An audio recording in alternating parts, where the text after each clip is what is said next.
Bonjour à tous et à toutes. On est absolument ravis de vous retrouver pour ce webinaire aujourd'hui qui est consacré au personal branding avec ce titre un peu punchy qui est votre ego est votre meilleur ami et on va voir en quoi avec nos invités cet ego peut être source d'engagement, de valeur et de productivité pour vous.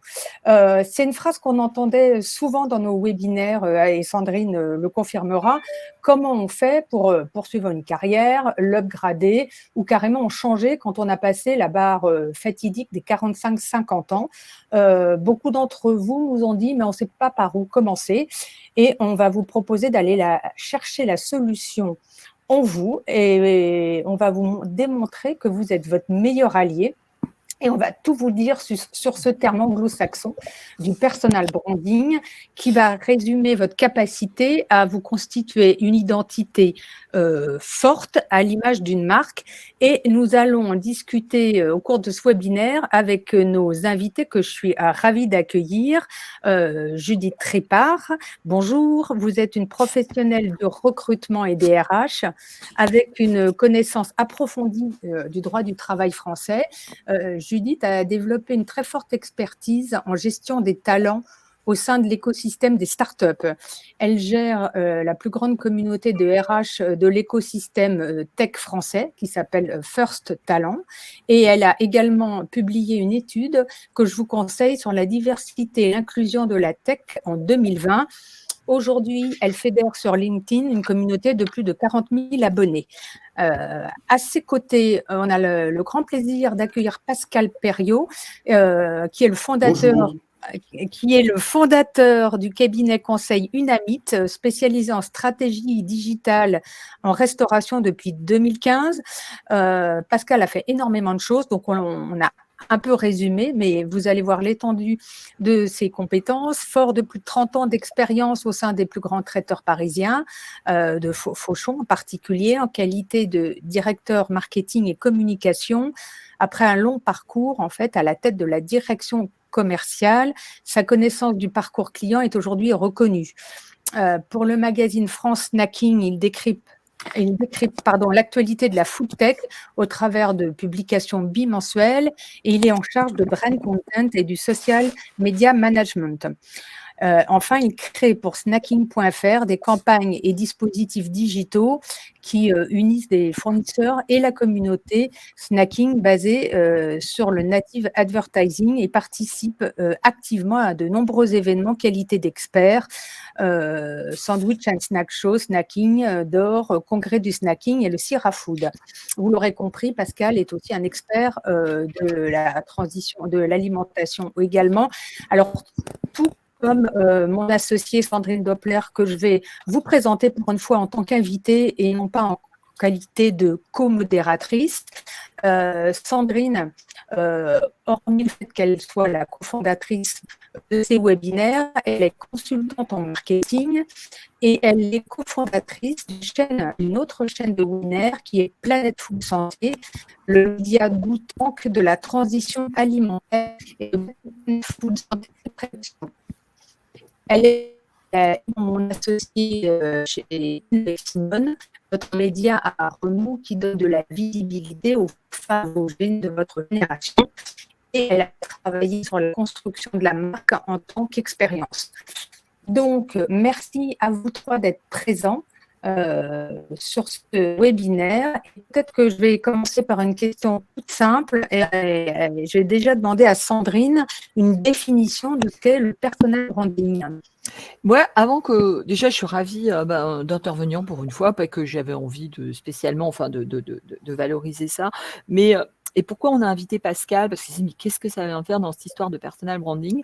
Parce que Pascal et moi, Pascal, c'est un ami de longue date et en fin de compte, c'est quelqu'un qui, comme moi, on a dû se réinventer à plus de 45 ans, vu que tous les deux, on a changé de métier, on est venu sur des métiers qui n'étaient pas les nôtres et on a dû se faire connaître. On ne nous attendait pas, on ne nous connaissait pas sur le métier dans lequel on est. Et en fin de compte, c'est pour ça que je pense qu'on a cette légitimité de venir vous parler de personal branding parce que très clairement, on ne savait pas faire, on ne nous attendait pas et les clients ni nos employeurs ne nous connaissaient sur ce sujet-là. Donc, on a dû apprendre, on a dû faire.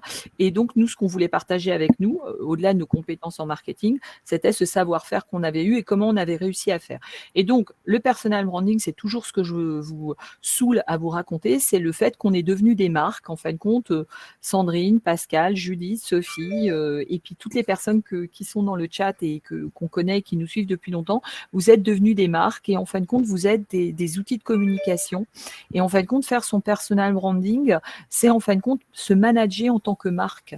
En tant que, alors vous allez me dire, mais moi je suis une personne physique et en fin de compte, ça nous sert à quoi? À développer notre notoriété, asseoir notre réputation professionnelle, parce qu'il faut se dire que les gens ne vous connaissent pas. Et en fin de compte, ça va nous servir à faire connaître en fin de compte notre capacité, nos compétences. Et en fin de compte, surtout nous les femmes, où on est un petit peu, et on verra après, très en retard sur ce sujet. Voilà. Mais peut-être que mes collègues veulent rajouter quelque chose sur ce sujet, Judith ou Pascal. Allô, c'est très bien allô. comme définition. Super. Non, tu voulais peut-être rajouter quelque chose, Judith? Tu voulais peut-être rajouter quelque chose? Alors, moi, ce que je voulais dire, c'est que c'est vrai que le personal branding, c'était quelque chose qui n'était pas du tout dans ma tête avant de commencer sur LinkedIn. C'est venu à moi assez un peu c'était même contre ma volonté finalement. C'est que moi, j'ai commencé à discuter, à parler beaucoup sur LinkedIn, à échanger avec mes pairs, à exposer mes opinions. Et on m'a dit une fois, mais en fait, tu es une marque à toi toute seule. Les gens te connaissent. Et une fois même, ça va vous faire rire, mais j'étais dans un événement professionnel et je me présente et on me dit « Ah, mais t'es Judith Tripart de LinkedIn !» Et moi, je me suis dit « Bah oui, enfin, je suis juste moi. » Et en fait, c'est drôle. Et en fait, c'est vrai que je témoignerai là-dessus. J'en avais parlé avec Sophie pour préparer ce webinaire. C'est comment j'en suis arrivée là, et de façon finalement pas du tout programmée et pas du tout stratégique. Et oui, c'est le personal branding, c'est représenter soi-même tout seul, en fait, sans aucun lien avec son employeur, parce que souvent on se présente aussi comme salarié d'une entreprise sur LinkedIn. Ben, moi, j'ai réussi avec les années à faire de mon nom finalement ma propre marque et ma propre identité, parce que j'ai commencé à vendre du coup à mes employeurs potentiels, parce que à un moment donné, il faut aussi en tirer parti de cette marque-là, et puis savoir l'utiliser à bon escient. Et ça, je serais ravie aussi de partager avec vous comment je le fais et de vous donner des conseils sur ce sujet. Pascal, est-ce que tout est devenu, en fin de compte, personal branding? Je suis désolée, parce que Sophie, elle a des problèmes de connexion, donc j'essaie de la récupérer, ça va pas tarder, mais en attendant, je peux aussi faire les deux. Est-ce que tout est devenu personal branding et est-ce qu'il n'y a pas moyen d'y échapper? Tout est devenu effectivement personal branding quelque part. Aujourd'hui, on doit être présent sur les réseaux sociaux parce que 80% des Français y sont. Donc, quelque part, c'est presque devenu une obligation d'exister via une présence sociale. Donc, il y a LinkedIn, il peut y avoir également Instagram, TikTok. Il y a plein de présences que l'on peut cumuler et avoir justement une différenciation en fonction des réseaux sociaux. On veut être présent. Mais quelque part, on est obligé d'exister et de montrer ses réalisations, ses convictions, ses valeurs. D'ailleurs, le personal branding, c'est un terme qui est usité aujourd'hui, effectivement, mais qui est né également de Jean-Noël Capferrer. Pour une fois, c'est un Français qui donne une ligne directrice dans le marketing, c'est assez rare, qui est un professeur émérite HEC et qui définit le personal branding en fonction de différents prismes, tels que les valeurs que l'on peut avoir, le type de relation que l'on veut entretenir avec les personnes, mais aussi quel est le reflet en fait des consommateurs toucher, la question, etc. Vous irez regarder en fait le personal branding en fonction de Monsieur Capferrer, vous verrez que c'est quand même très intéressant et c'est une bonne base effectivement pour construire un personal branding qui ait un écho auprès de sa communauté. Parce que les réseaux sociaux sont avant tout créés aussi pour converser, discuter, partager, et c'est avant tout la base de ces réseaux sociaux, justement. Alors, j'ai des gros problèmes de connexion et je vous prie de m'en excuser. Et alors, je ne sais pas si Sandrine, tu as posé la question à Judith, qui était de savoir si on pouvait faire du personal branding sans même le savoir, un peu comme Monsieur Jourdain. J'allais lui poser la question, mais voilà. je te laisse de nouveau la main, hein, Judith. Oui, tu la reprends dès que je ne suis plus là et qu'il y a un écran noir. Judith, quand on a préparé cette émission, tu m'as dit que finalement, tu en faisais sans le savoir depuis très longtemps. Est-ce que tu peux nous raconter de quelle manière tu as commencé ça? Oui, c'est ce que je disais pendant que tu étais absente, c'est ce que j'avais commencé à dire quand Sandrine m'a posé la question de ma définition du personal branding et que je disais que j'en avais fait finalement sans le savoir et que j'avais découvert ce que c'était sur le tard. Du coup, je peux commencer à vous expliquer comment. Alors déjà, moi, je suis RH à la base, donc je suis responsable ressources humaines. J'ai fait du recrutement pendant longtemps, et donc LinkedIn, c'était vraiment un outil pour moi de sourcing, hein, pour aller trouver des talents. Ça l'est toujours. Et donc, je m'étais dit, tiens, je vais commencer à être un peu innovante en fait dans ma manière de partager les offres d'emploi. Donc ça, ce qui était assez innovant il y a quelques années, maintenant un peu moins. Mais donc je personnalisais vraiment mes annonces d'emploi. Je faisais pas juste que partager des offres.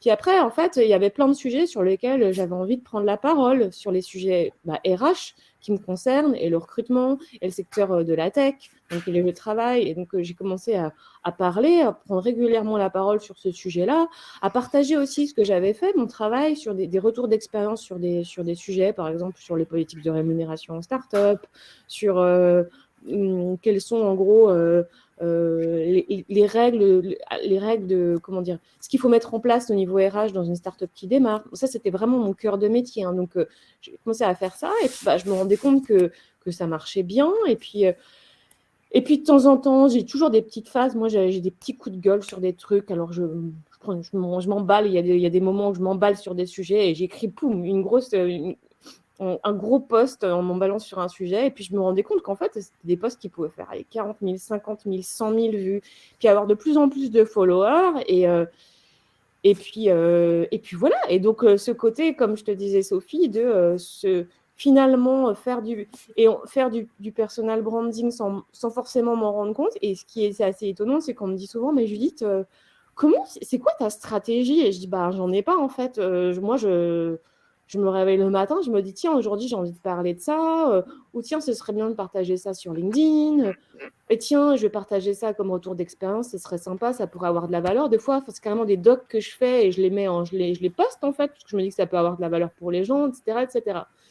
Et puis du coup, petit à petit, je me retrouve aussi à avoir des gens qui parlent de moi sur des blogs en disant les personnes à suivre au niveau RH et tout. Et moi, ça m'étonne toute seule. Voilà. Et du coup, ce que je voulais dire aussi, c'est que c'est ce que je te disais, Sophie, c'est que dans mon métier en tant qu'RH, en fait, ça a maintenant une valeur. Et pour moi, on m'a dit, c'est un de tes meilleurs atouts, en fait, maintenant, pour la suite, pour ta carrière. Parce que ça, tu peux le revendre à tes employeurs. Donc, en fonction des métiers sur lesquels on se positionne, moi, c'est en RH, mais ça peut être en marketing, ça peut être en commercial, ça peut être sur plein de métiers différents. À partir du moment où vous pouvez être même identifié au produit de la société, à la marque en fait de votre société, ça a vachement de valeur pour la marque. Et donc, moi, c'est vrai que c'est ce que je vends aussi à mes employeurs. Je dis, moi, je peux aussi vous accompagner sur la marque employeur. C'est ce qu'on va voir. Voilà, on va en parler. C'est ce qu'on va voir. On va en reparler en détail.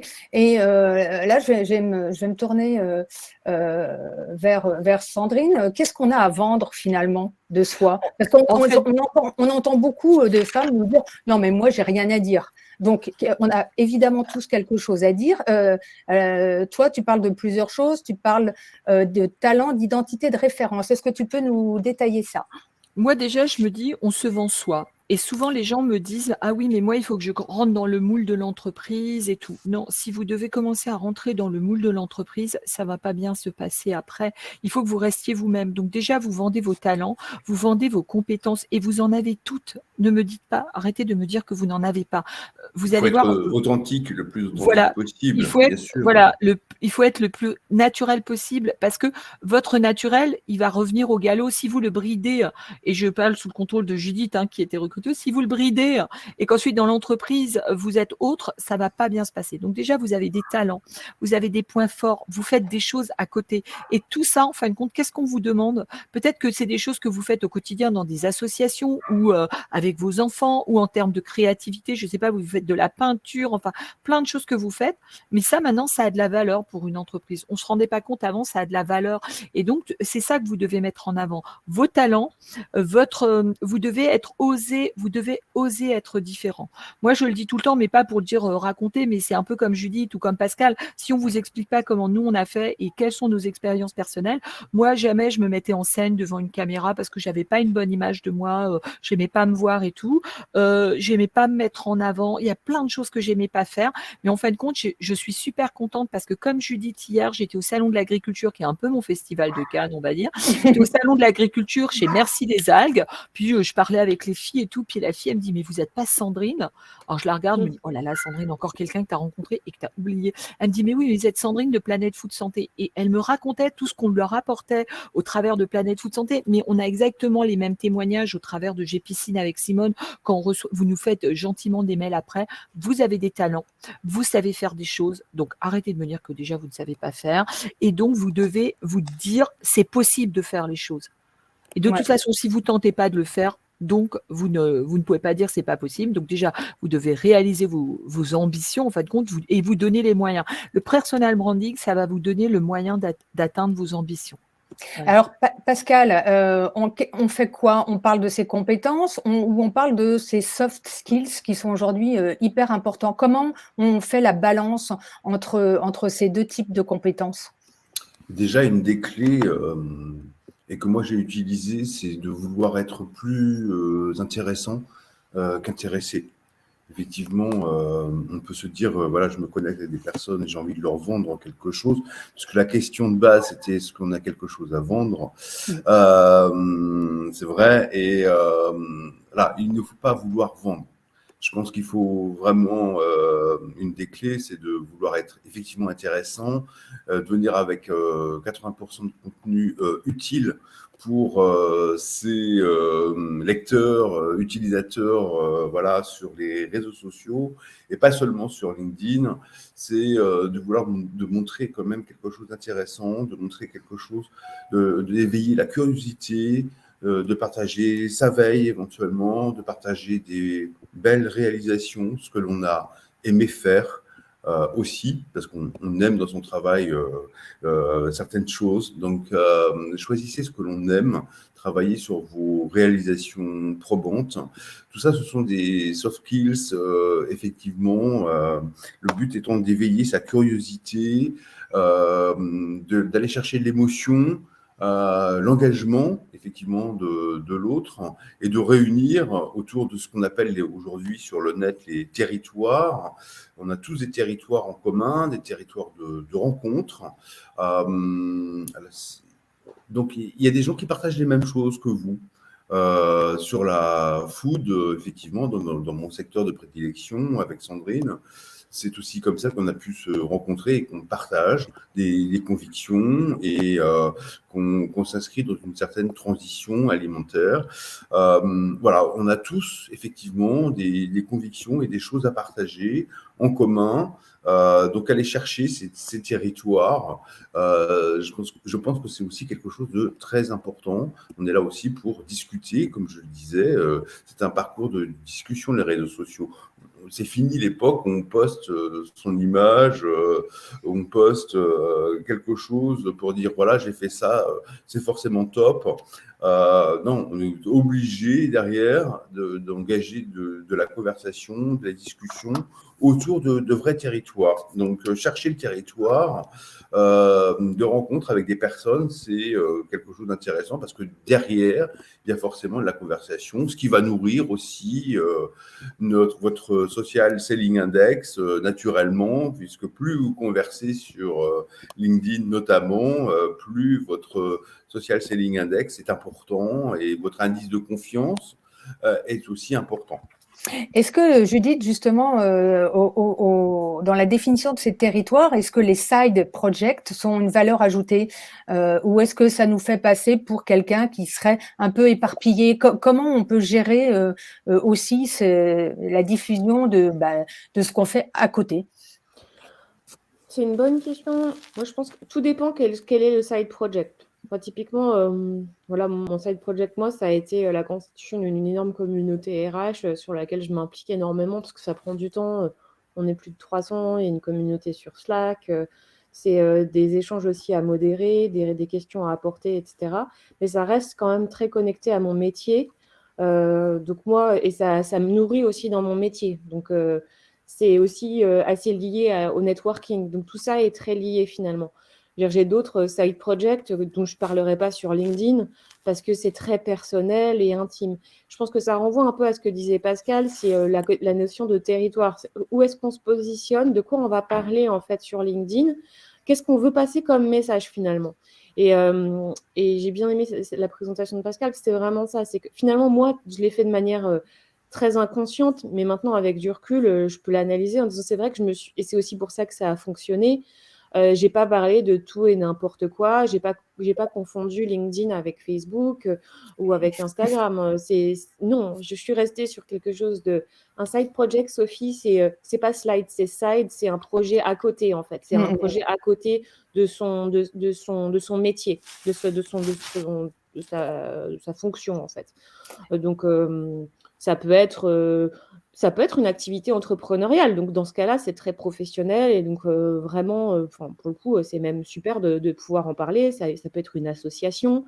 Voilà, moi, c'est un collectif, c'est pas une association, mais on a fait des choses qui sont très en rapport avec mon métier et aussi avec mes valeurs. Donc, c'est un autre sujet pour compléter ce que disait Pascal, c'est définir son territoire, définir ses valeurs et sa façon de parler aussi. Parce que finalement, ce qui est important, c'est la cohérence. Moi, je suis assez cohérente dans ma façon de m'exprimer sur les réseaux. Je suis assez cohérente aussi dans les valeurs que j'exprime et qui reviennent très souvent dans mes posts et qui reviennent aussi dans mes side projects. Donc, par exemple, pour le collectif dans lequel je travaille, on a justement fait ce rapport sur la diversité et l'inclusion dans l'écosystème tech, dont j'ai parlé en fait sur LinkedIn et qui apporte en plus une grosse valeur ajoutée par rapport à mon parcours.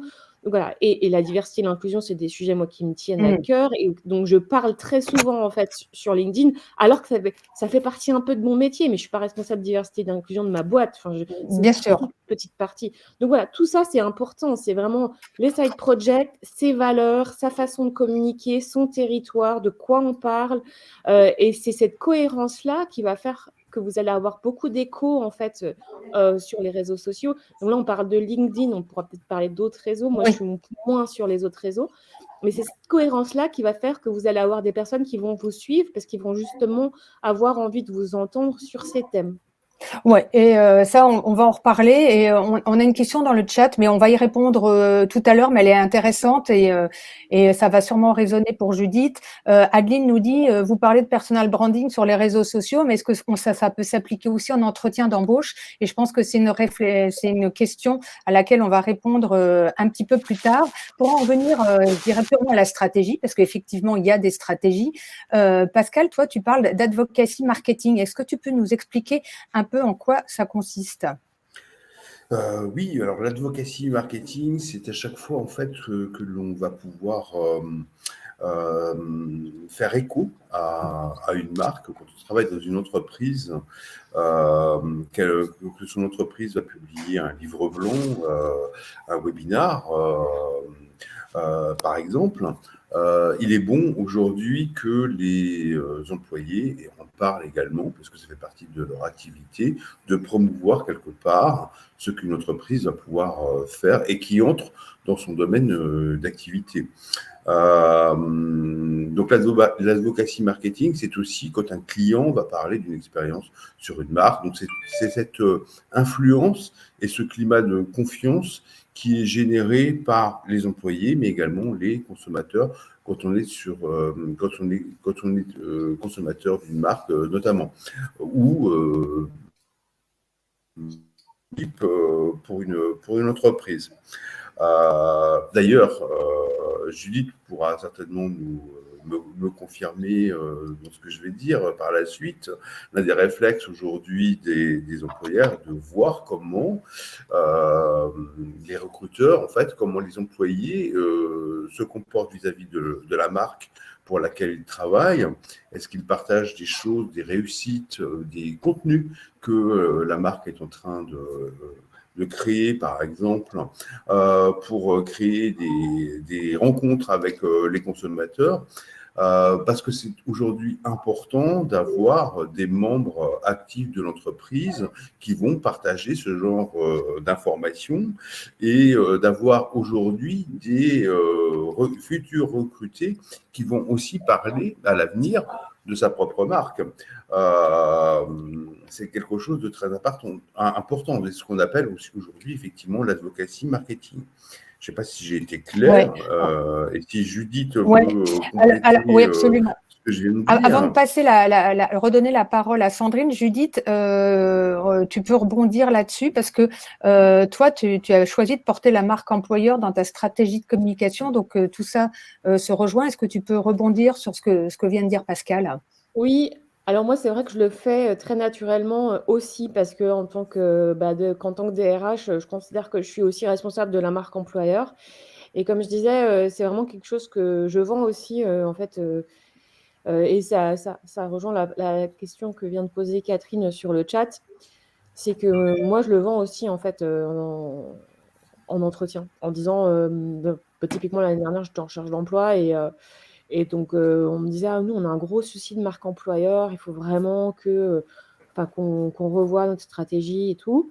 Quand vous avez une page LinkedIn de la marque employeur où il y avait quoi, mais moins de 1000 followers sur la page LinkedIn de la marque et que moi j'en ai 40 000, je leur dis en fait ça va vraiment permettre de tracter la marque employeur et donc moi je vais travailler là-dessus avec vous.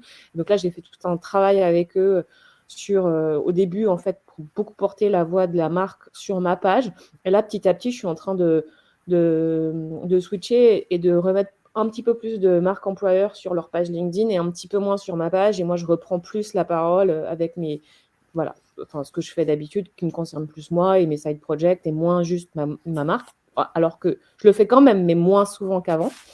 Et ça, c'est vrai que c'est quelque chose que je leur ai vendu et qui marche hyper bien. Après, par rapport aux salariés qui sont du coup moins directement impactés parce que moi, la marque employeur, c'est partie de mon job.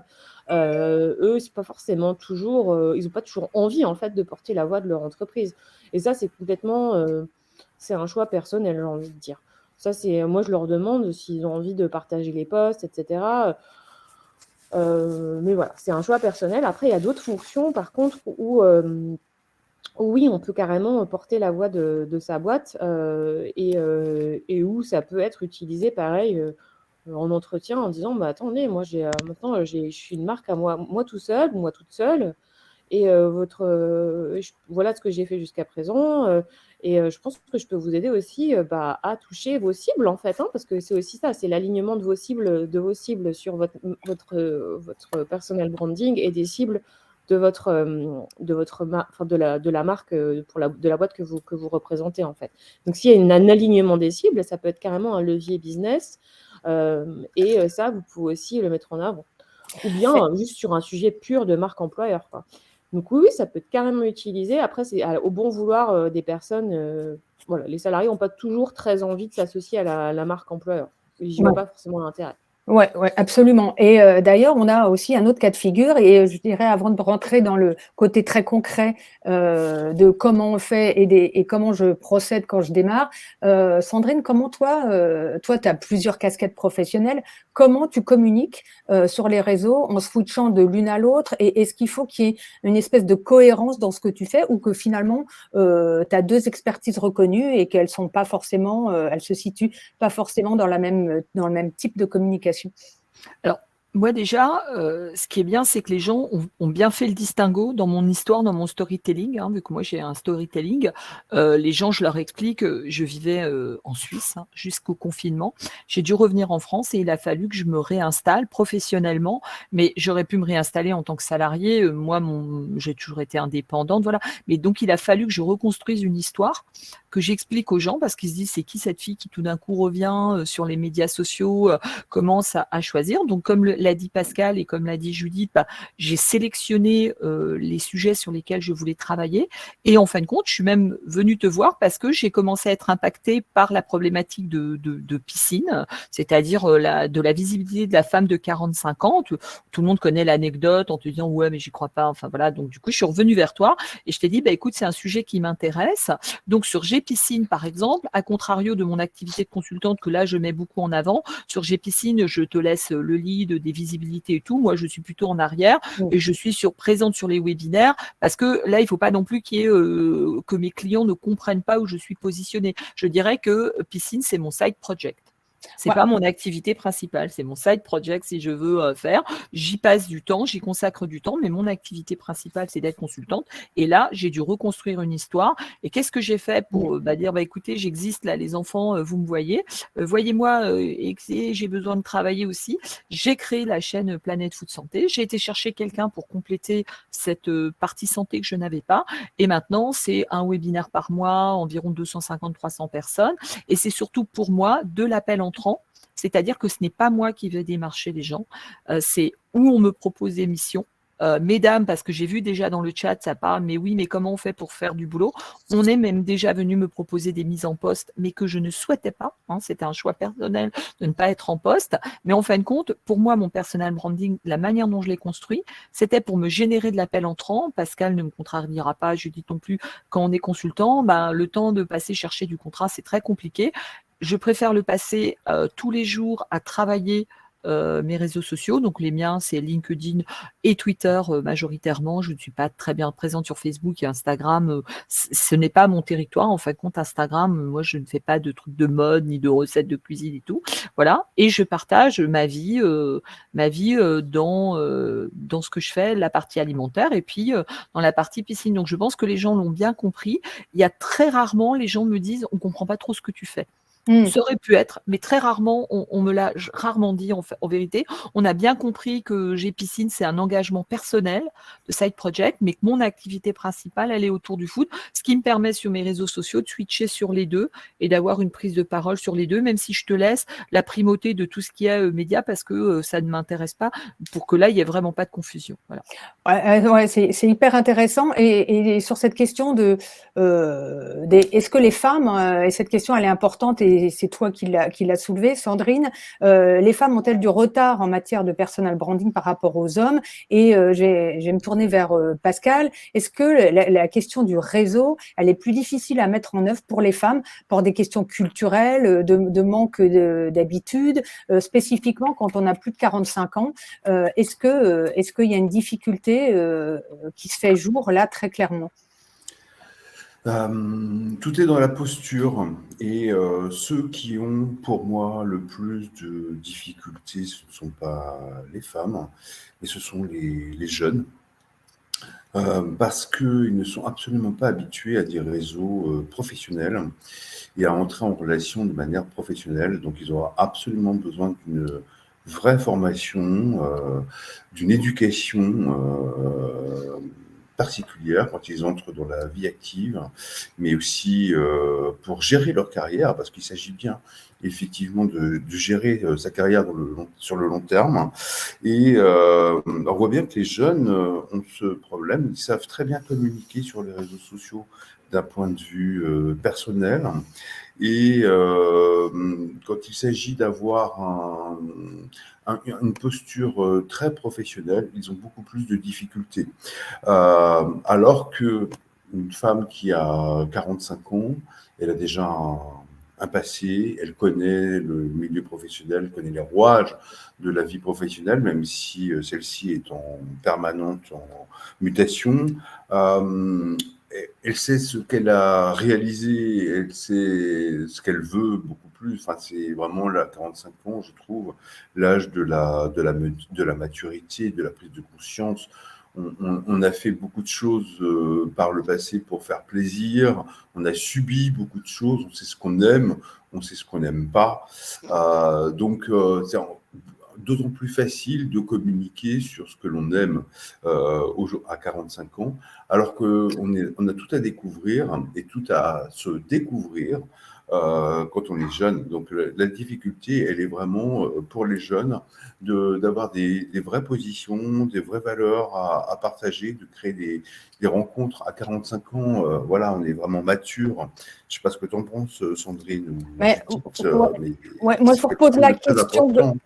Moi, je vous repose globalement la question parce que j'ai derrière cette idée-là à 45 ans, on a aussi des profils de personnes qui ont bossé dans la même boîte pendant 10, 15 ou 20 ans et qui n'ont pas forcément entretenu leur réseau parce qu'il y avait un confort, on n'était pas menacé, etc. Donc, en fait, quand tu as passé 15 ans dans la même boîte et que tu n'as pas vraiment pris soin de faire du réseautage parce que tu n'avais pas le temps, etc., comment tu passes ce cap-là parce que place à la résurrection. C'est ça, c'est exactement ça, la résurrection. Et en fait, Sandrine m'a fait connaître un terme que j'ignorais, peut-être que Judith, tu le connais, qui évoque le concept de l'énigme de la sympathie. Est-ce que, Sandrine, tu peux nous expliquer en quoi ça consiste Absolument. Alors, l'énigme de la sympathie, en fin de compte, on part du principe qu'une femme, en fin de compte, c'est toujours quelqu'un de gentil, de doux, de maman, et qu'en fin de compte, le personal branding, c'est un peu à l'opposé de soi, parce que je l'ai vu dans le chat, c'est moi, ben voilà, je fais ça, je me mets en avant, et surtout, en fin de compte, on suppose que les femmes, elles doivent être agréables, chaleureuses, nourrissantes, et que, en fin de compte, de se promouvoir, de partager une opinion, ben, c'est quelque chose d'un peu agressif, donc c'est vu comme ça d'un point de vue sociologique, et que c'est un comportement qui est typiquement masculin. Et donc, ce qui explique que les femmes, elles sont du coup peut-être considérées comme trop agressives. Et regardez, moi, je fais toujours un peu l'aparté qu'on a avec Angela Merkel. Oui, elle est très masculine, ou avec Margaret Thatcher, mais c'était une maîtresse femme et tout. Voilà, on n'accepte pas de la femme quelque chose qu'on accepte d'un homme. Mais c'est en fin de compte à nous de faire le distinguo. Hier, j'étais toujours au Festival du Cannes du Salon de l'Agriculture et on était de nombreux consultants, de nombreuses personnes qui sont en poste et on discutait de cette posture. Je vais vous dire une chose, les filles, ne perdez jamais votre droit fil, gardez votre nature. Moi, je suis, Pascal il n'y a pas de secret, une consultante un peu atypique. Je vous promets que j'ai des clients que ça fait des fois 1 an qui me demandent de travailler avec eux. Je dis oui, il faut qu'on trouve le bon moment. C'est ma nature, elle est comme ça. Je n'ai pas envie de courir après le cachet, pourtant j'ai besoin de vivre comme tout le monde. Mais ce que je veux, c'est que l'intégration, elle se fasse bien. Donc, restez comme vous êtes. Si vous êtes un peu timide et tout, forcez un petit peu votre timidité parce qu'on nous demandait combien de temps on doit passer sur les réseaux sociaux. Voilà, alors Pascal passe 2 heures, mais parce que c'est notre métier. Il faut pas, on va pas vous demander de passer 2 heures. Et puis le but, c'est que le réseau ne va pas se faire que sur les réseaux sociaux. Il faut rester authentique. Il faut aller vers vous-même. Et effectivement, vous n'êtes pas une maman. Vous n'êtes pas là pour martainer les gens. Vous êtes là pour dire j'existe. C'est pas moi-je. La différence entre j'existe et moi-je, c'est pas la même chose. En tout cas, de mon point de vue. C'est pas moi-je, c'est j'existe. Regardez, je fais des choses et ces choses-là peuvent peut-être vous intéresser. Et si elles vous intéressent, parlons-en. Oui, absolument. Ludivine et Adeline me posent, rebondissent sur la question de 15 ans dans la même boîte. Qu'est-ce que je fais? Comment je surgis de ça? Si à un moment donné, je dois switcher ou je me sens peut-être moins en sécurité sur mon poste, comment je reprends pied après 15 ou 20 ans dans la même boîte? Je peux peut-être commencer à répondre sur ce point. Oui, ma question s'adressait à toi. Super. Moi, je pense que c'est un vrai point. C'est hyper intéressant.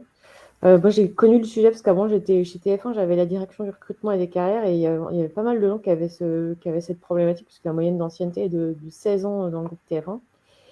Et je pense que la première chose à faire, c'est déjà, justement, sur LinkedIn, je vois beaucoup de profils de grands groupes qui sont restés très longtemps, qui n'ont pas forcément des profils très détaillés. Donc déjà, repartir de la base, c'est-à-dire remettre à jour son profil sur LinkedIn, mettre une jolie photo, expliquer, ne pas oublier ce petit bloc au début du profil LinkedIn donc qui présente, c'est un peu votre elevator pitch, hein, on appelle le pitch d'ascenseur, c'est vous vous présentez en moins de 30 secondes. Et c'est ça, en fait, c'est hyper important d'ailleurs de travailler cette petite partie-là parce que c'est ce qui va vous définir. Ça va être, c'est la première chose que les recruteurs ou que les gens qui vont regarder votre profil vont regarder. Donc ça, c'est vraiment à travailler et à faire relire par vos proches, vos amis, vos collègues, ceux qui vous connaissent, pour voir si ça vous ressemble et si ça vous vend bien aussi. Mais il ne faut pas voir vendre dans le mauvais sens, hein. C'est vraiment est-ce que ça vous met en valeur, c'est plus ça le sujet. Et après, pareil, bien décrire les posts que vous avez pu faire, essayer d'éviter, ça c'est comme sur un CV, les petits acronymes, les choses qui ressemblent trop à votre boîte. Essayez de vous mettre aussi à la hauteur du marché, en fait. C'est utiliser des termes beaucoup plus génériques, marché, parce qu'on a tendance, quand on est resté très longtemps dans une boîte, à être très imprégné de la culture de l'entreprise. Donc, il ne faut pas que ça ressorte trop non plus. Et pareil, il faut être relire votre profil à des personnes qui sont en dehors de la boîte, pour le coup, pour voir qu'est-ce que ça reflète, qu'est-ce que ça leur évoque, en fait, votre profil, alors que, de façon assez neutre, quoi. Voilà, le but, c'est d'avoir le plus de feedback possible. Et puis après, c'est ce qu'on disait tout à l'heure, c'est réfléchir à comment est-ce que vous allez pouvoir réagir sur LinkedIn. Alors, moi, je connais des personnes qui ont du mal au début à se lancer sur des posts et tout. Donc, ça peut être partager des petits articles, ça peut être partager des lectures, ça peut être commenter aussi, hein. Les commentaires sur d'autres posts vont aussi beaucoup vous apporter de visibilité. Et ça, c'est la partie visible sur les réseaux sociaux, mais c'est aussi très important, je pense, quand on a passé 15 ans dans une boîte, de se déplacer dans le vrai monde réel et d'aller rencontrer, d'aller à des événements professionnels. Alors, ça peut être des événements de votre ancienne école, ça peut être des événements des alumni de vos précédentes boîtes, ça peut être des événements sur des thèmes qui vous intéressent. Maintenant, on a tellement accès à plein de choses. Rencontrer des gens, échanger, les ajouter sur LinkedIn, se suivre, regarder régulièrement les réseaux, ce qui se passe, faire des déjeuners, aller rencontrer des cabinets de recrutement, vous repositionner sur le marché de façon pas passive, mais sans être en recherche active. Voilà, ça vous permet de vous remettre un peu dans le bain et puis d'y aller petit à petit. Puis après, l'étape supérieure, évidemment, c'est d'être chassé si ça vous arrive et puis de répondre à des offres, des opportunités. Mais je pense que c'est important, en fait, de se remettre un peu dans le bain du marché du travail comme ça, par petites touches. Et vraiment réfléchir encore une fois, à votre personal branding et sur comment est-ce que vous allez vous vendre. Et le CV aussi, il ne faut quand même pas l'ignorer complètement parce qu'il y a des boîtes pour lesquelles c'est encore important. Donc pareil, bien travailler son CV. Je vois tellement de CV complètement à côté de la plaque. Des CV qui font 5-6 pages, qui sont tout gris, qui détaillent tout, où on se perd. Faites relire ça par des professionnels.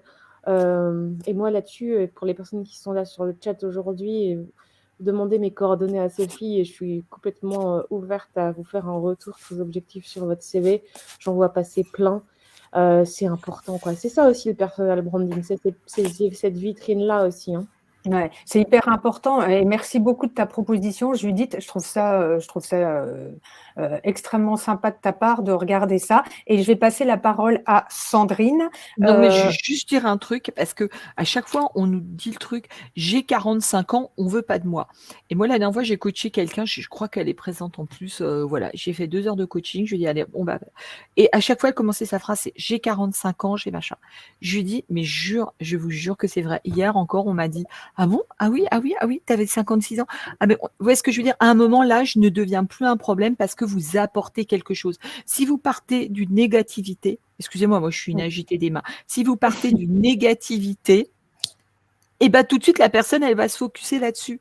L'âge, c'est pas un souci. Vous amenez quelque chose à l'entreprise. C'est vous, dans votre tête, qui vous mettez votre âge. OK, de temps en temps, on va vous le balancer, bah, évidemment, et mais comme on peut vous balancer autre chose, ne partez pas. Et là, je passe sous le contrôle de Judith. Mais en tout cas, moi, ce que je dis, c'est la première phrase que j'entends, c'est « j'ai 45 ans, j'attends que la personne me propose une seconde phrase ». Vous ne pouvez pas démarrer l'entretien en disant ça. Je ne sais pas ce que tu en penses, Judith, mais Ouais, moi, je les pense personnes... que Je suis complètement d'accord avec ça. Hein. C'est faut pas commencer par là. En fait, c'est ce qu'on dit souvent, et c'est une réalité, quoi. C'est qu'en fait, si vous croyez en vous et que vous croyez que vous avez un truc super à vendre, en fait, les gens ils le croiront, quoi. Enfin, et c'est valable, pour tout en réalité. Hein. C'est valable pour tout. Je vais vous dire, enfin.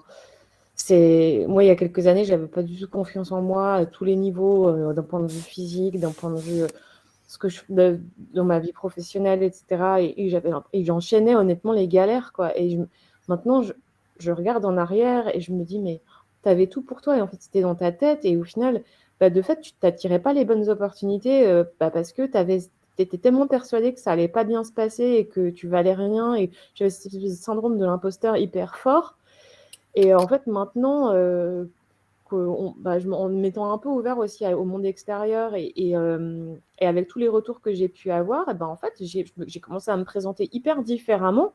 Je me rends compte, au début, on le fait en se disant, ah, je sais pas si ça va passer ou ça va casser, on verra ce que ça donne. Puis en fait, on se rend compte que les gens sont... non, en fait, oui, ils accordent beaucoup de valeur à votre profil, à ce que vous pouvez apporter, etc.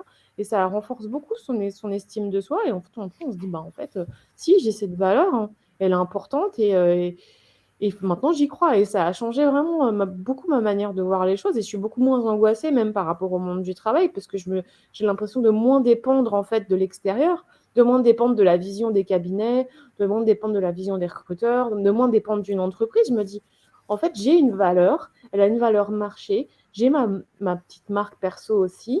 Et tout ça, peut-être même si un jour, je n'avais pas de CDI, je pourrais... peut-être même monter ma petite boîte et puis faire vendre mes compétences en mon propre nom. Et voilà, j'ai cette confiance maintenant en moi et en ma valeur marché qui est beaucoup moins angoissante en se positionnant sur le marché du travail. Et j'ai pas 45 ans, mais j'en ai 41. Et 41 ans dans le secteur des startups. Ouais, c'est un dinosaure.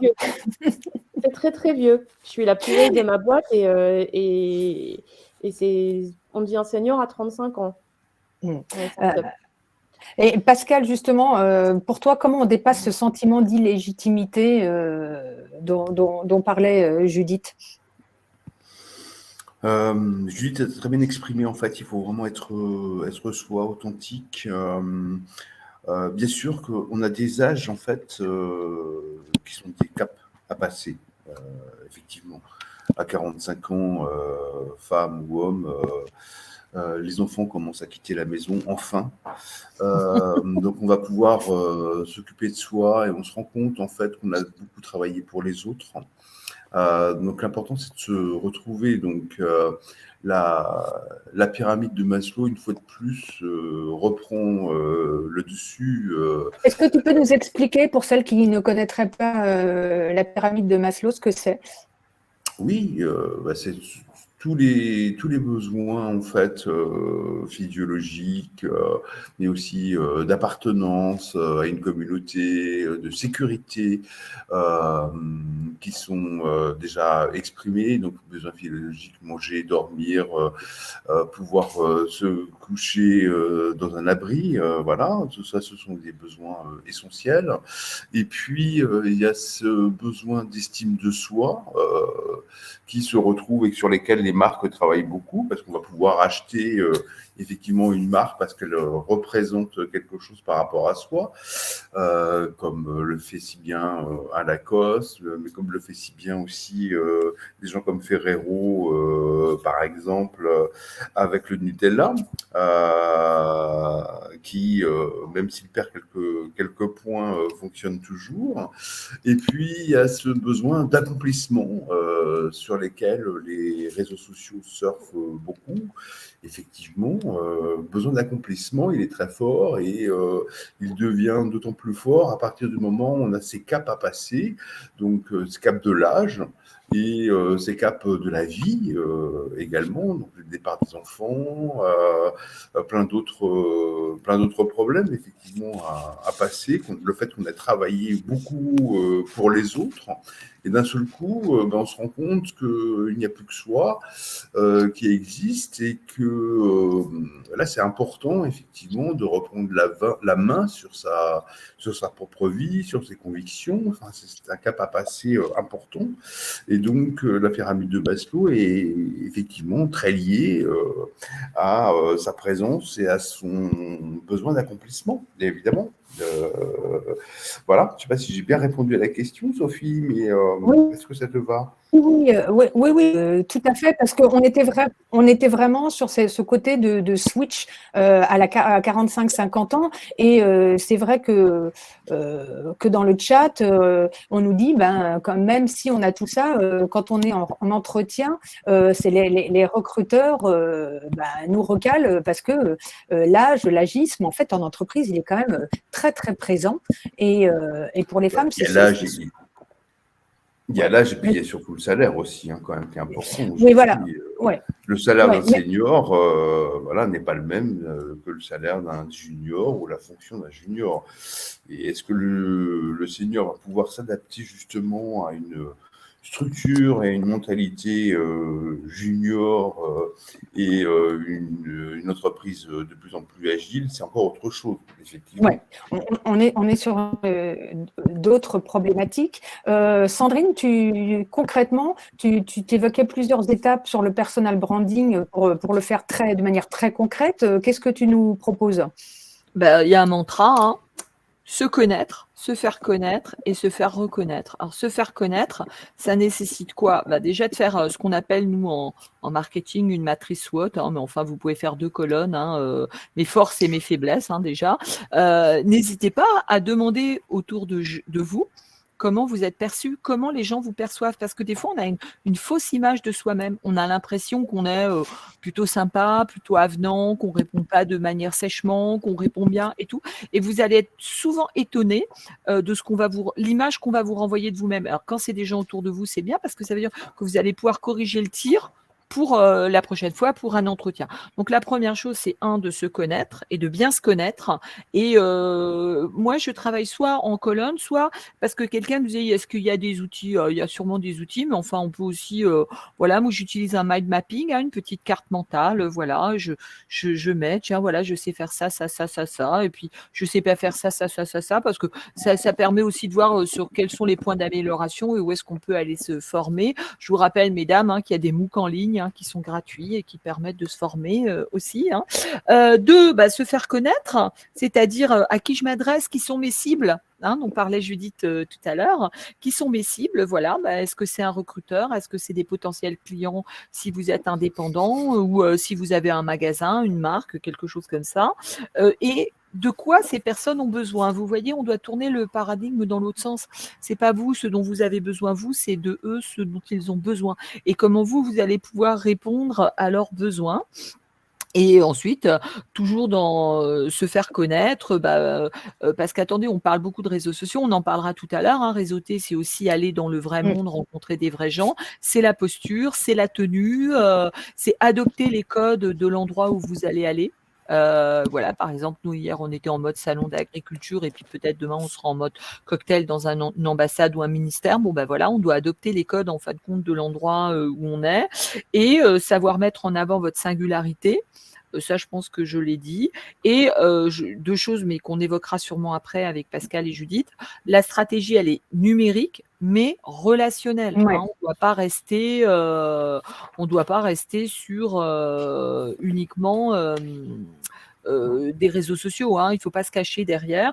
Et puis le dernier écueil, c'est se faire reconnaître, faire reconnaître notre travail, notre expertise, la qualité de ce que l'on propose, en fin de compte, que ce soit en ligne, soit dans la vie, hein, parce que dans la vraie vie, vous allez rencontrer des gens à qui vous dites, tenez, on pourrait peut-être créer ce projet, tenez, si je rentrais dans votre entreprise, voilà, c'est peut-être ça dont il faudrait parler. Voilà, ça veut dire que quand vous allez dans l'endroit, cocktail, soirée, essayez de savoir qui c'est qui est présent, hein, si c'est possible, et essayez du coup de préparer des petites choses. Qu'est-ce qui s'est passé dans l'actualité, de quoi on a parlé. Vous voyez, c'est pas des choses qui sont compliquées, mais ne pas penser, avec Pascal, on est aussi enseignant, et de ne pas penser que l'entreprise va tout vous apporter.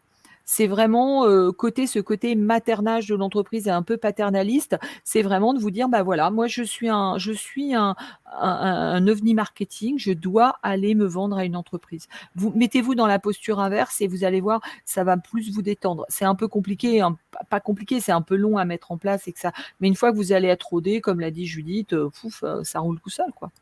C'est un plaisir. Pardon. Bon, non, je t'en prie, Pascal. Avec les autres.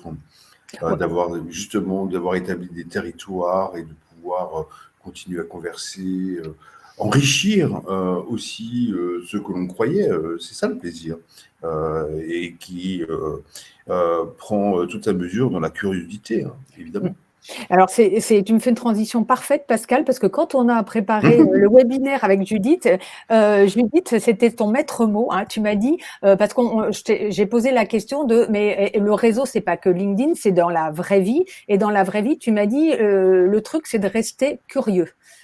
Ouais, c'est super important de rester curieux, et en fait, il y a rester curieux, et le côté aussi rester authentique. Et ça répond aussi, je pense, à une remarque qui avait été faite sur le chat, où c'est vrai que personal branding, on peut se dire, c'est se mettre en avant soi, mais en fait non, parce que moi honnêtement, je me mets jamais en avant, je prends pas des photos de moi en me disant, je suis à tel endroit pour tel truc. Enfin non, en France, ça c'est pour Instagram, encore une fois, c'est pas du tout la logique, quoi. C'est rester authentique, parler de sujets qui se tiennent à cœur, et rester curieux aussi, effectivement, dans ces rencontres. Moi, je sais que je suis très curieuse dans mon métier. Voilà, et donc quand je vais à des événements, ou même quand je rencontre des gens dans le milieu professionnel, je suis toujours extrêmement ouverte à ces nouvelles rencontres, à comprendre ce qu'ils font, comprendre ce qu'ils font dans leur boîte, qu'est-ce qui les intéresse, comment on peut se connecter, qu'est-ce qu'on pourrait faire ensemble. Et ça part pas, encore une fois, rien n'est calculé, quoi. C'est juste sincère en réalité. Et c'est ça aussi qui fait que ça fonctionne.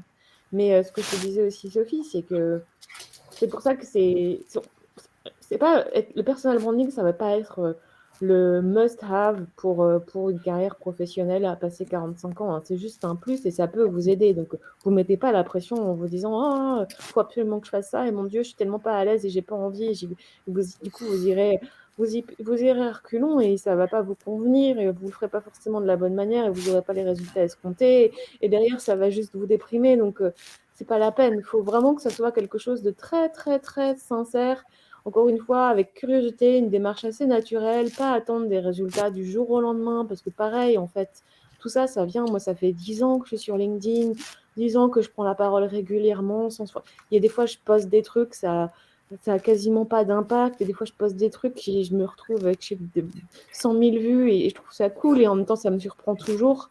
Enfin voilà, c'est un travail de long cours. Le networking aussi, c'est un travail de long cours, mais c'est un investissement qui est important et nécessaire, mais encore une fois, pas non plus absolument indispensable si c'est pas votre truc, quoi. Donc voilà.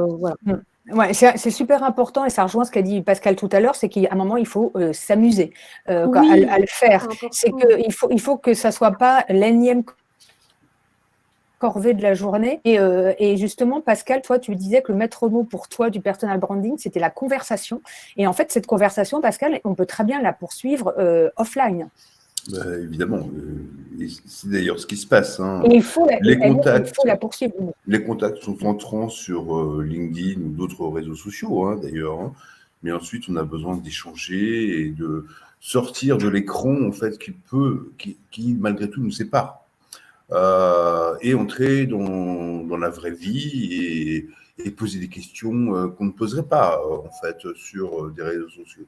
Parce qu'on a cette limite, malgré tout, du paraître, de ne pas vouloir choquer. Enfin, ça dépend après de son personal branding, hein. Il y a des gens qui sont from scratch et des rebrousse-poils adorés, quelque part, mais c'est une autre stratégie. Mais là, on entre effectivement dans des conversations, des échanges qui, dans la plupart des cas, la personne vous connaît, donc, et vous connaissez aussi cette autre personne. Donc, ça y est, vous avez vraiment rempli l'espace territoire qui vous unit. Et c'est quand même beaucoup plus pratique de parler de ces territoires et d'échanger autour de ces territoires, parce que quelque part, on est quelque part d'accord. Enfin, quand un banquier rencontre un banquier, il discute d'argent, et c'est normal. C'est la même chose, en fait, hein. Voilà, tout simplement. Et il faut réunir le physique et le digital, toujours. C'est Ouais, l'objectif. ouais, Ouais. absolument. Et d'ailleurs, Sandrine, je vais te poser cette avant-dernière question parce que l'heure est passée très très vite. Est-ce que justement ce personal branding, c'est un super plus en interne au sein d'une entreprise? Parce que là, on a beaucoup évoqué le besoin de changer, de chercher un autre job, mais même pour rester au sein de sa boîte et avoir envie d'une promotion, est-ce que c'est pas aussi un outil plus, comme disait Judith tout à l'heure? Ouais, et là, tout à l'heure, j'ai même vu une question dans le chat en disant, ouais, moi, dans mon entreprise, on m'interdit on m'interdit. Alors, à titre perso, on Ouais. ne peut pas vous interdire de vous exprimer sur LinkedIn, vous, en tant que personne. Effectivement, peut-être qu'au nom de l'entreprise ne veut pas que vous vous exprimiez parce que, bon, bah voilà, sa stratégie, elle est autre ou que peut-être elle n'en a pas. Mais en tout cas, une chose est sûre, c'est important pour votre entreprise de savoir, enfin, à l'heure actuelle, moi, les entreprises que je vois et les collaborateurs que je vois, quand je fais des stratégies, quand je fais des analyses des stratégies RSE, par exemple, pour certaines boîtes pour qui je travaille, on va regarder ce que disent les collaborateurs de leur propre marque. Et on leur dit, bah tenez, là, il pourrait, monsieur de la RSE pourrait en parler, monsieur de la communication pourrait parler. Pourquoi ils ne prennent pas la parole? Ça veut dire qu'ils n'y croient pas, en fin de compte, à ce que la marque fait. Vous voyez ce que je veux dire? C'est aussi ça. Donc ensuite, quand l'entreprise ne veut pas, là, je ne peux pas rentrer, je ne sais pas pourquoi cette entreprise ne veut pas. Peut-être qu'ils ont eu des choses qui se sont mal passées par le passé, des gens ont parlé en mal. Hein, vous voyez ce que je veux dire? Alors là aussi, c'est pas un endroit où on règle ses comptes, hein, LinkedIn, vis-à-vis de sa marque, parce que tout d'un coup, on aurait été licencié ou qu'il y aurait eu un problème. Par contre, une chose est sûre, en interne, on peut aussi utiliser le personal branding, mais comme dit Judith, c'est pas non plus un tour de magie qui va vous aider à tout faire. C'est un outil parmi d'autres pour essayer de vous redonner un peu de visibilité que vous avez perdu au fil du temps. Mais si vous retravaillez dès à présent un peu votre personal branding alors que vous êtes en poste depuis longtemps, bah déjà, vous pouvez exprimer ce que vous avez à vendre. Hein, par exemple, les gens nous disent, il y a des recruteurs qui passent, bah oui, bah, ils voient votre profil et puis ben, peut-être qu'il peut les intéresser. Si vous avez mis en avant vos savoir-faire, vos compétences, vos side projects, qu'est-ce qui fait votre valeur ajoutée? Vous voyez, il faut faire cet exercice de savoir ce qu'on est capable de proposer aux gens. Vous voyez, est-ce qu'il y a une photo? Est-ce que la photo est correcte? Judith le disait tout à l'heure. Moi, la première chose que je regarde sur un profil LinkedIn, c'est est-ce qu'il y a une photo? Et est-ce que la photo, elle est quand même un peu de qualité? Ou est-ce qu'elle est comme où il se passe un truc? Ensuite, qu'est-ce qu'on a à vendre? Notre projet professionnel, notre offre professionnelle. Et puis la troisième chose, bah, comment on soigne notre réputation, comment on développe notre notoriété, comment on développe notre visibilité sur le net. Moi, je suis tout à fait d'accord avec Judith. Je suis sûre que ça peut amener d'autres types de conversations dans votre entreprise si l'entreprise voit que vous faites des choses de qualité. J'en reste persuadée parce que je le vois au quotidien avec mes clients. Voilà ce que je voulais te dire sur cette partie entreprise. Merci Sandrine. Le temps filant très vite, je vais vous demander à tous les trois un petit mot de conclusion sur ce sujet-là. Et si vous ne deviez, nos participantes ne devaient retenir qu'une ou deux choses, lesquelles ce seraient? Pascal? Ah, je commence. Oui, tu commences. Ah bah, les paroles aux hommes. Eh bien, je vais commencer par l'authenticité. Ouais, faut pas chercher à être quelqu'un d'autre que l'on est réellement, en fait, hormis sur Instagram ou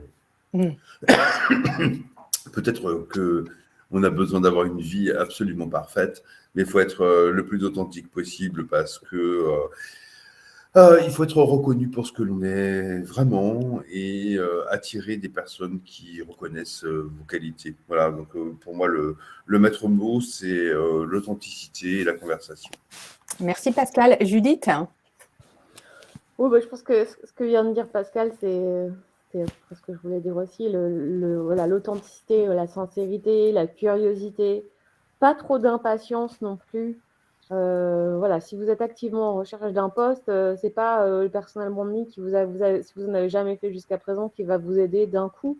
En revanche, intégrer ça dans une nouvelle façon d'envisager votre vie professionnelle sur le long terme, en vous assurant, comme je disais tout à l'heure, en fait, c'est une façon de vous assurer. C'est comme une assurance. Les réseaux sociaux, tout le travail que vous faites à côté en networking, le personal branding, etc., si vous le faites bien et si vous avez bien fixé vos objectifs et que vous avez une cohérence dans votre façon de communiquer, dans votre façon de développer votre réseau, etc., c'est une assurance pour vous, pour la suite de votre vie professionnelle. Merci Judith. Sandrine, tu vas avoir le mot de la fin. Non, je ne vais pas avoir le mot de la fin. Je dis un truc, mais je le dis souvent aux Simone. Je leur dis, n'oubliez pas qu'il y a un monde réel. N'oubliez pas d'aller vers les gens. N'oubliez pas de parler, de dire ce que vous voulez faire. Ne pensez pas que les gens, ils lisent dans vos pensées. Non, non, non, non, non. Et donc, dites, demandez. Si vous avez besoin d'aide, vous voyez, Judith, gentiment, elle en a proposé. Mais vous voyez ce que je veux dire? Parlez de votre projet, parlez, j'ai envie de bouger, j'ai envie. Les gens ne feront pas le boulot à votre place. Ils vont pas spontanément venir vous voir. Ah ben non, mais je sais que tu veux le poste là, on va te le donner. Non, imposez-vous.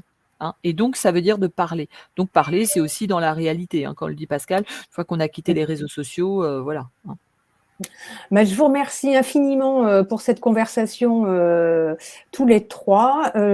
J'espère qu'on a répondu en tout cas en grande majorité à toutes celles qui se posaient des questions. C'est des conversations et des sujets sur lesquels on reviendra parce que je pense qu'on n'a pas fini de parler de ce sujet-là.